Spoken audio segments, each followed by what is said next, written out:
Hello traders, कैसे हो आप? This is Subhashish Mandal, founder at grey square associates LLP and I welcome you to my YouTube channel Niftix. So traders, आज की story है राहुल के बारे में।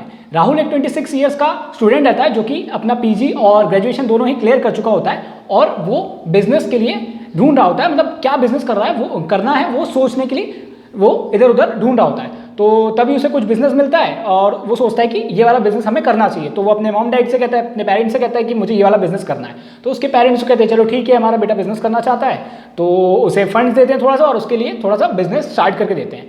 तो फिर एक महीने बीतता है और उसके बाद फिर उस बिजनेस में उतना उसको ग्रोथ नहीं मिल पाता है। वो फिर देखता है कि दूसरा जो बिजनेस है उसमें ज़्यादा उसको ग्रोथ मिल पा रही है, तो फिर वो दूसरे बिजनेस में जाने का सोचता है। फिर वो मॉम डैड से बोलता है कि ये वाला बिजनेस में ज़्यादा अपॉर्चुनिटी है, मतलब जो नया उसने देखा है और पुराने वाले में ज़्यादा अपॉर्चुनिटी नहीं है, इसलिए मैं दूसरा बिजनेस स्टार्ट करना चाहता हूँ। तो उसके मॉम डैड कहते हैं चलो हमारा बेटा कह रहा है तो सही होगा, उसको ज़्यादा पता है, तो उसके वो वाला बिजनेस स्टार्ट करने में भी हेल्प करके देते हैं। फिर एक दो महीने जाता है तो फिर से यही कि उसको नया दूसरा कोई सा बिजनेस मिलता है, उसमें ज़्यादा उसको प्रॉफिट्स मिल रहा होता है और उसको लग रहा होता है उसमें ज़्यादा प्रॉफिट मिलेगा और इसमें उसको कम प्रॉफिट मिलेगा। बट हाँ, इवन उसको प्रॉफिट मिल नहीं रहा होता, जो उसने बिजनेस स्टार्ट किया था शुरू वाला उसमें उतना उसको प्रॉफिट हो नहीं रहा था, बट उसको लग रहा था कि दूसरे बिजनेस में ज़्यादा प्रॉफिट होगा जो इसमें हो रहा है, उतना बिजनेस चल नहीं रहा था। ठीक है, तो फिर उसके मॉम डैड कहते हैं कि चलो दूसरा वाला बिजनेस स्टार्ट करके देखते हैं। तो दूसरा वाला बिजनेस स्टार्ट करने के बाद फिर एक दो महीने बाद उसको फिर से इश्यूज आते हैं, यही वाला कि अदर बिजनेस जो है उसमें ज़्यादा अपॉर्चुनिटीज़ हैं। तो फिर उसको अपने मॉम डैड को कहता है, तो उसके मॉम डैड जो है ये उसका फ्रीक्वेंट बिहेवियर बन जाता है, अपना जो राहुल रहता है उसका फ्रीक्वेंट बिहेवियर बन जाता है। तो राहुल के मॉम डैड के काफ़ी परेशान रहने रहते हैं कि हम अपने बेटे को बिजनेस स्टार्ट करके दे रहे हैं बट वो टाइम ही नहीं दे रहा उस बिजनेस में, एक्चुअली उस बिजनेस में टाइम ही नहीं दे रहा। मतलब बिजनेस ऐसे नहीं होता, थोड़ा टाइम लगता है, धीरे धीरे होता है, तो टाइम नहीं दे रहा। वो नई नई अपॉर्चुनिटीज ढूंढने के चक्कर में पुराना बिजनेस जो है उससे शिफ्ट होकर न्यू उसमें जा रहा है और किसी में भी वो सक्सेसफुल नहीं हो पा रहा है और ऐसे नहीं भी होगा। तो उसके मॉम डैड उसको समझाते हैं कि बेटा ऐसा तो नहीं होता, बिजनेस में आपको टाइम तो देना पड़ेगा, आपको टाइम लगेगा आगे बढ़ने में, प्रॉफिट्स आने में, सेलिंग करने में टाइम लगेगा।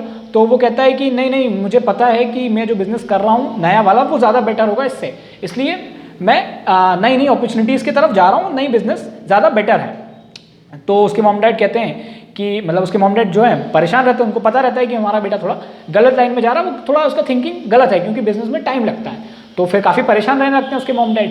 तो फिर उसके मॉम डैड कहते हैं इसको कैसे समझाया जाए। तो जो राहुल रहता है वो जो कॉलेज में पढ़ रहा होता है तब उसके प्रोफेसर रहते हैं, तो उस प्रोफेसर की बात बहुत मानता है वो। ठीक है, तो उसके मॉम डैड को ये पता रहता है, तो उसके मॉम डैड प्रोफेसर से जाके बात करते हैं, प्रोफेसर में बात करते हैं और पूरा इशू बताते हैं कि हमारा बेटा कोई बिजनेस स्टार्ट कर रहा है और उसमें एक्चुअली ज़्यादा टाइम नहीं दे रहा और न्यू न्यू बिजनेस में शिफ्ट कर रहा है। उसको ये बात समझ नहीं आ रही है कि बिजनेस में टाइम देना पड़ता है, ऐसा नहीं होता है।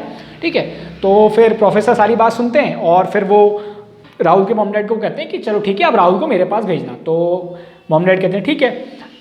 राहुल के जो मॉम डैड थे वो उसको भेजते हैं अपने प्रोफेसर के पास। तो राहुल प्रोफेसर के पास जाता है और फिर प्रोफेसर कहते हैं आओ बैठो बेटा राहुल।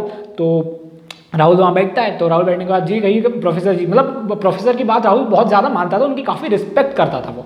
ठीक है, तो फिर प्रोफेसर कहते हैं बेटा एक काम करो, आज हम एक आम का पेड़ लगाएंगे।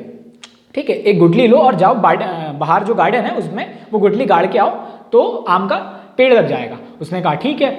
तो फिर वो क्या करता है कि जाके गुठली लेता है आम की और बाहर मिट्टी में गाड़ के आ जाता है। तो आके बैठता है, बैठने के बाद 15-20 मिनट ऐसी बात करता है प्रोफेसर से। उसके बाद प्रोफेसर उसको कहते हैं अरे जाओ राहुल देखो गार्डन में कहीं आम तो नहीं आ गया, मतलब जो उसने गुठली लगाई थी आम तो नहीं आ गया। तो राहुल को काफ़ी अजीब लगता है, कहते हैं यार ये कैसी बात कर रहे हैं, मतलब अभी तो लगाया एकदम से कैसे। तो फिर कहता है, तो अपने प्रोफेसर को मना नहीं कर पाता है, काफ़ी रिस्पेक्ट कर रहा, तो कहते चलो ठीक है देख लेते हैं। तो गार्डन में जाता है और देखता है कुछ नहीं है। फिर वापस आता है, प्रोफेसर को कहता है कुछ नहीं है। तो प्रोफेसर कहते हैं चलो ठीक है, थोड़ी देर और बैठते हैं, बात करते हैं 15-20 मिनट, और फिर कहते हैं अरे अब जाके देखो अब शायद आ गया होगा, अब तो आम आ जाना चाहिए मेरे ख्याल से।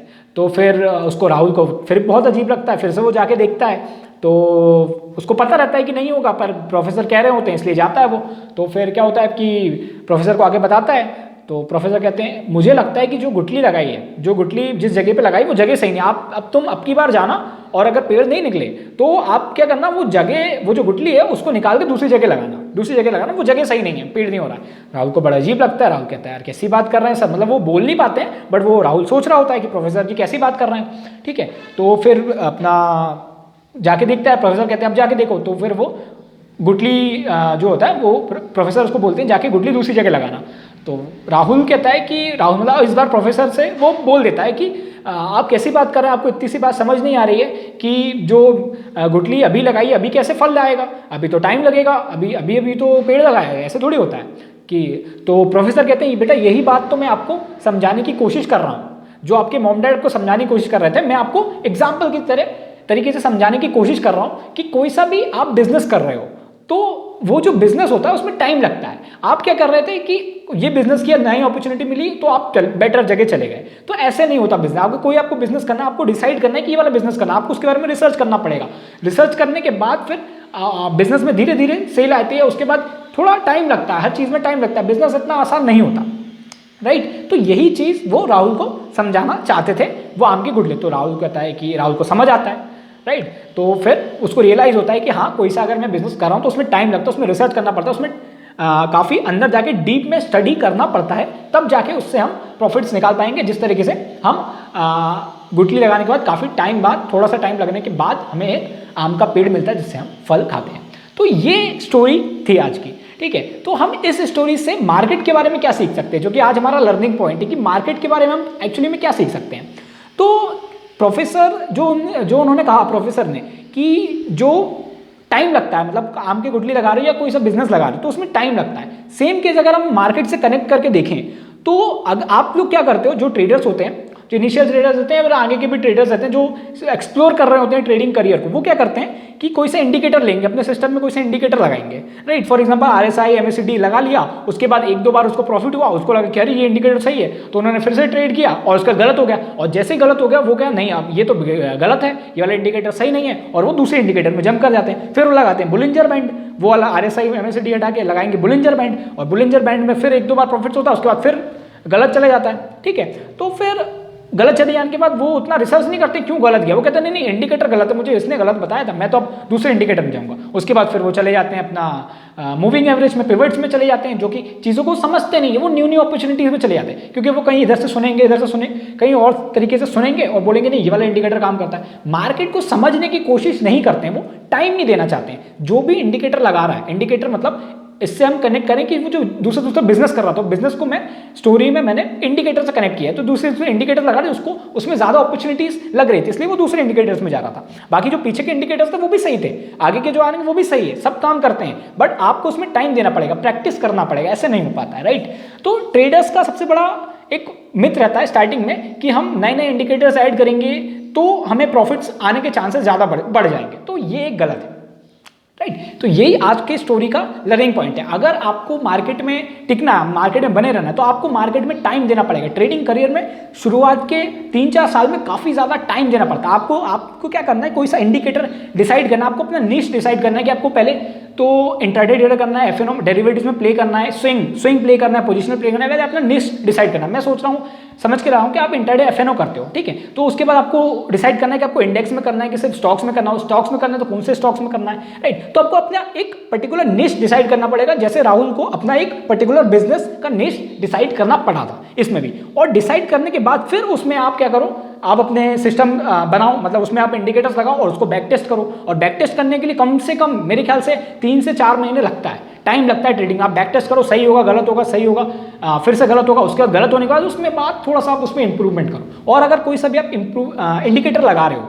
अपने चार्ट्स में इंडिकेटर लगा रहे हो, तो फिर लगाने के बाद उस इंडिकेटर का कैलकुलेशन कैसा है उसको भी समझना मेरे ख्याल से काफ़ी जरूरी है। मैंने काफ़ी ट्रेडर्स को देखा है जो इंडिकेटर लगा लेते हैं, बट उसका कैलकुलेशन उनको इंटरेस्ट नहीं रहता। उनको कहता है हमें तो इंटरप्रिटेशन आता है, तो हमें कैलकुलेशन का क्या मतलब। बट मेरे को ये गलत लगता है, क्योंकि जब तक हम कैलकुलेशन नहीं समझेंगे, जो चीज़ आपने चार्ट में लगाई है वो प्राइस आ कैसे रहा है, वो जो इंडिकेटर है वो काम कैसे कर रहा है, तो हम उसको इंप्रूवमेंट नहीं कर पाएंगे। फॉर एग्जांपल अगर हमें एल्गो में जाना है, तो एल्गो में जाने के लिए हमें वो जो मतलब जो इंडिकेटर लगा उसका मैथमेटिक्स फॉर्म आना चाहिए, राइट। क्योंकि मैक्सिमम इंडिकेटर प्राइस से बनता है, तो कौन से प्राइस से कैसे बन रहा है वो आना चाहिए। और एक और चीज़ रहती है, कुछ लोग क्या करते हैं 5 मिनट्स का लगाएंगे, उसका 15 मिनट्स का टाइम फ्रेम लगाएंगे, उसके बाद फिर इंडिकेटर्स लगाएंगे, बोलेंगे अरे 15 मिनट्स में ज़्यादा बेटर काम कर रहा है, और उसके बाद एक बार लॉस होता है, फिर 5 मिनट्स में जाएंगे, उसके बाद फिर 1 आवर में चले जाएंगे। तो ऐसे फ्रीक्वेंट जो चेंजेस करते हैं ना, ऐसे में ट्रेडिंग नहीं हो पाती है। ट्रेडर्स का बहुत बड़ा मिस्टेक था। आपको एक नीश डिसाइड करना पड़ेगा। उस नीश में जाने के बाद आपको इंडिकेटर्स लगाना है। फॉर एग्जांपल मैं यूज़ करता हूँ पिवट्स और प्राइस एक्शन और मूविंग एवरेज, ये 3 चीज़ यूज़ करता हूँ। तो पिवट्स में मेरे को पूरा कैलकुलेशन पता है। अगर चार्ट्स में पिवट्स, अगर ऑटोमेटिक ट्रेडिंग सिस्टम में पिवट्स नहीं आ रहा तो मैं कैलकुलेट करके पिवट्स निकाल सकता हूँ। मुझे मैथमेटिक्स पिवट्स का पता है, इवन मूविंग एवरेज का पता है, पीछे कौन से टाइम फ्रेम में के कैंडल से मूविंग एवरेज जो बन के आ रहा है मुझे पता है, राइट। और प्राइस एक्शन जो है एक्सपीरियंस से आ जाता है, डिमांड और सप्लाई जोन। तो आपको ऐसे करके अपने एक निश डिसाइड करना पड़ेगा, उसके बाद उसमें धीरे धीरे करके इंप्रूवमेंट करनी पड़ेगी। अगर आप फ्रीक्वेंटली चेंज करते हो, यूट्यूब में कहीं सुन लिया, कहीं टीवी में देख लिया कि ये वाला इंडिकेटर काम करता है, इसमें ऐसा बता रहा है, तो उसमें कुछ नहीं होगा। ऐसे ट्रेडिंग ऐसे करके नहीं होती है। अब ट्रेडिंग करियर में जाने के लिए आपको जो नीचे से सीखा उसको इंप्रूव करते करते जाना है। हर इंडिकेटर काम करता है, सबका काम करने का तरीका अलग होता है, आपको इंटरप्रेट प्रॉपर तरीके से करना पड़ेगा, तब जाके आपका जो सिस्टम है एक प्रॉपर सिस्टम बनेगा। उसके बाद उसमें आप एक्सपीरियंस गेन करोगे 1-2 साल ट्रेड कर करके, फिर जाके वो आपको प्रॉफिटेबल हो पाएगा, आपका ट्रेडिंग सिस्टम प्रॉफिटेबल हो पाएगा और आप प्रॉफिट्स कमा पाओगे in trading, right. Same case जैसा आम वाला जो हमारा स्टोरी था उसमें कि आपको आम में गुठली लाए, उसके बाद मतलब पानी वानी डाल के टाइम लगेगा, धीरे धीरे उसके बाद फिर वो आम देना शुरू करेगा। Same case with trading. So आज की स्टोरी से लर्निंग यही है कि आपको टाइम देना पड़ेगा, स्टार्टिंग के 2-3 साल में टाइम देना पड़ेगा। और ये चीज़ बहुत ध्यान रखने वाली है कि फ्रीक्वेंटली चेंज नहीं करना है, कोई एक नीश डिसाइड करना है और नीश में ही हमें इंप्रूवमेंट करते हुए आगे बढ़ना। आप किसी भी ट्रेडर को देख लो, सब ट्रेडर का एक अलग सिस्टम है। उन लोग ने सिस्टम कैसे बनाया? उन लोग ने सिस्टम बनाया, कोई सा नीश डिसाइड किया, थोड़ा बहुत एक्सप्लोर किया पहले, उसके बाद नीश डिसाइड किया, उनको जो सिस्टम जो इंडिकेटर समझ आया उसमें से वो लोग ने इंप्रूवमेंट कर करके उन्होंने अपने एक सिस्टम बनाया, तब जाके वो प्रॉफिटेबल हो पाए हैं, राइट। सो आज का लर्निंग हमारा यही था। इसी तरह की स्टोरीज मैं आपके लिए लाता रहूँगा जो शॉर्ट स्टोरीज से मार्केट को कनेक्ट कर पाए, ताकि क्योंकि मुझे ऐसा लगता है मार्केट को सीखने के लिए स्टोरीज काफ़ी ईजी वे है, राइट। और बाकी जो इंडेक्स के टेक्निकल एनालिसिस वो मैं डालता रहता हूँ, तो आप वो भी चेक कर सकते हैं। और इसी तरह की स्टोरीज मैं लाता रहूँगा। If you like it, like share and subscribe. Thank you.